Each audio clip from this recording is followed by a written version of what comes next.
Sayın yolcularımız, kemer ikaz ışıkları sönünceye kadar kemerlerinizi bağlı tutunuz ve yerlerinizde oturmaya devam ediniz.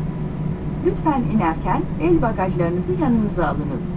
Yolculuğunuzun iyi geçmiş olduğunu umuyor ve sizlerle yeniden karşılaşmayı diliyoruz.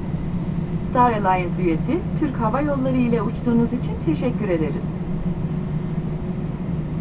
Ladies and gentlemen, we have just landed. Please remain seated with your seatbelt fastened until the seatbelt sign has been switched off. When you leave the aircraft, make sure you have taken